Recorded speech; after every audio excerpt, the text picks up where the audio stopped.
Ikot lang natin siya sa harina.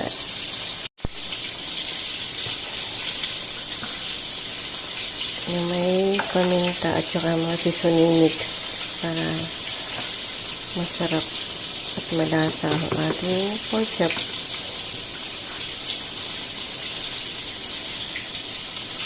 Ayan siya.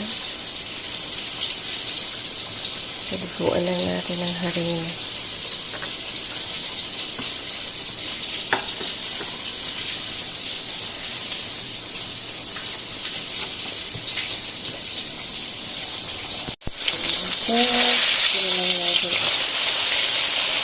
Natin lahat ng harina.